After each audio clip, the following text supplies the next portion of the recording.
የሰሞኑ አጀንዳዎቻችን አቤት ብዛታቸው። ለማንኛውም ስለ ሁለቱ አጀንዳዎች የሆነ ነገር ልበል።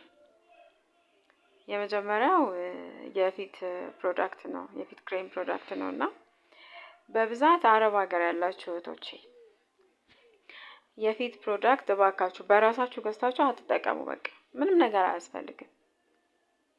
ፊታችሁ ላይ የተለያየ ነገር ሊኖርባችሁ ይችላል። የተለያየ ጥቋቁር ነጠብጣብ፣ ማዲያት፣ የብጉር ጠባሳ ምናምን። እነዚህን ነገሮች ለማጥፋት ከፈለጋችሁ ሕክምና ሄዳችሁ ታክማችሁ ሐኪም ባዘዘላችሁ መሰረት የምትገዙትን ነገር ገዝታችሁ ተጠቀሙ እንጂ ዝም ብላችሁ ገዝታችሁ ክሬሞች አትጠቀሙ ፊታችሁ ላይ። ይሄ ነፃ ሚዲያ ነው። ሁሉም ሰው መጥቶ የሆነ ክሬም ያስተዋውቃል። መሸጥ፣ ማግኘት፣ መለወጥ በሚለው ሰበብ የፈለገውን ፕሮዳክት አስተዋውቆ መሸጥ ይችላል። ምክንያቱም ገበያ መፍጠር፣ ገንዘብ ማግኘት እስከሆነ ድረስ አላማ ሁሉም ሰው መጥቶ ይሄ ክሬም አሪፍ ነው፣ ይሄ ክሬም አሪፍ ነው፣ ይሄ ክሬም አሪፍ ነው ሊልሽ ይችላል። ያንን ተቀብለሽ ግን ዝም ብለሽ ወስደሽ ፊትሽ ላይ ማስቀመጥ የለብሽም። ፊት በጣም ሴንሲቲቭ ነገር ነው። ለፊታችን የምናደርገውን ነገር መጠንቀቅ አለብን። እናንተ ናችሁ ምስኪኖች ደግሞ ከቤት ስለማትወጡ በቃ ዝም ብላችሁ ያገኛችሁትን ነገር ነው ገዝታችሁ የምትጠቀሙትና ያበላሻችኋል። እረፉ። ቤት ውስጥ ባገኛችሁት ነገር ራሳችሁን ተንከባከቡ። ከምንም አይነት ኬሚካል የጸዳ ቤት ውስጥ የሚደረጉ ብዙ ነገሮች አሉ። እናንተ እንደ ቀላል የምታያቸው ነገሮች እነሱን አድርጉ በቃ እንጂ ሌላ ነገር ገዝታችሁ ሌላ ጉዳት ላያችሁ ላይ ማምጣት አለባችሁ ብዬ አላስብም። እባካችሁ አሁንም ቢሆን የትኛውን ፕሮዳክት ለፊታችሁ ለሌላው ሰው የተስማማ ለእናንተ ይስማማል ማለት አይደለም። ፕላስ ደግሞ ያለ ሐኪም ትዕዛዝ ገዝታችሁ የምትጠቀሙት ክሬም ወይም ሳሙና ለእናንተ ጥሩ አይደለም እና ከዚህ ተቆጠቡ። እናንተ ናችሁ የመጀመሪያዎቹ ተጎጂዎች፣ እናንተ ናችሁ። ሌላኛው ደግሞ አሁን ቻሌንጅ ተጀምሯል። እንግዲህ በጣም አዝናለሁ በሱ ጉዳይ። ሁል ጊዜ እኔ ከሴቶች ጎን ነኝ፣ ከተጎዳ ጎን ነኝ። ስለዚህ ማድረግ ያለብንን ሁሉ እናደርጋለን። ከዛ በፊት ግን ሰላም ቢቀድም ጥሩ ነገር ቢቀድም ጥሩ ነበረ። አንዳንድ ጊዜ የምንሰራው ነገር ለሁላችንም ስራችንን ይዘን ነው የምንከተለው። ይከፍለናል፣ እንደ ስራችን ይከፍለናል ለሁላችንም እና ዛሬ የምንናገራት ነገር ነገ ፍሬ አፍርታ መጣ ራሳችንን ነው የምትጎዳን።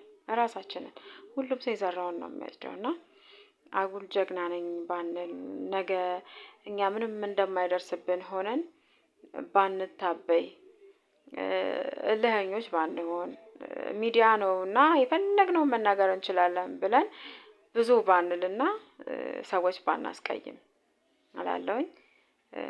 አንድ ሰው ብቻ አይደለም፣ አሁን የተለያያችሁ ሰዎች አላችሁ። በብዙ መንገድ ቪው ለመሰብሰብ ይሁን ላይክ ለመሰብሰብ ይሁን አላቅም፣ ብቻ ከነዚህ ዘለላ አይሆንም። ግን በትክክለኛ መንገድ ያንን መታወቅ ማምጣት ትችላላችሁ።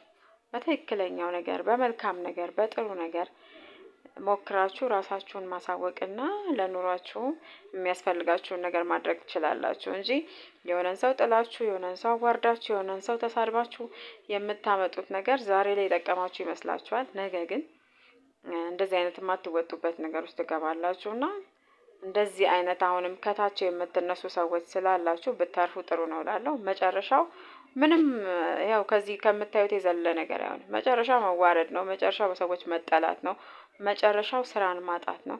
ከዛ የዘለ ነገር አይሆንም እና ሁላችንም ብንቆጠብ፣ ለምናደርገው ነገር፣ ለምንናገረው ነገር ብናስብ፣ መጀመሪያ ብናስተውል፣ አስበን አስተውለን ብናወራ ጥሩ ነው። ሰዎችም ከኛ የተሻሉ ሰዎች ሲመክሩን ሲነግሩን ብናውቅ ብንሰማ ይጠቅመናል እንጂ አይጎዳንም። ስለዚህ መልካምነት ለራስ ነው። አንዳንድ ጊዜ መልካም ነገርን የምናደርገው አሁን እንዲከፈለን አይደለም፣ ግን ጊዜውን ጠብቆ ለሁላችንም የሚከፍለን ነገር ይኖራል። መልካም ብናስብ፣ መልካም ብናደርግ፣ እንደው መልካም ባናስብ እንኳን መጥፎ ነገር ካፋችን እንዳይወጣ ብናደርግ የምንጎዳው ምንም ነገር የለም፣ ምንም ነገር እና መልካም ስራ ከመቃብር በላይ ይውላል ይባላልና እውነት ነው። መልካምን የሚሰራ ሰው ጥሩ ነገርን የሚዘራ ሰው ሞቶ እንኳን አንረሳውም። ከዚች ዓለም ሄዶ እንኳን አንረሳው። በቃ አልፎ እንኳን ያ ሰው እኮ በቃ እንደዚህ አይነት ሰው ነው፣ እሱ እኮ እንደዚህ አይነት ሰው ነበረ፣ በጣም የማይረሳ ሰው ነው፣ ጥሩ ጥሩ ነገሮች ያደርግ ነበረ፣ እግዚአብሔር ነፍሱን ይማረው፣ በገነት ያኑረው። እንዲህ ብሎ መነሳት ቀላል ነገር አይደለም እና ሁላችንም የምንዘራውን ዘር ብናስተውል፣ ብናስብ፣ በማስተዋል በማሰብ በፍቅር ብንዘራው ነገ መልካም ነገርን ይዞልን ይመጣልና ሴቶች እህቶቻችን ደግሞ ከምንም ጊዜ በላይ እጃችንን የምንያያዝበት አለሁልሽ አለሁልሽ የምንባባልበት ጊዜ ነውና እባካችሁ ለመልካምነት ሁል ጊዜም ዝግጁ እንሁን።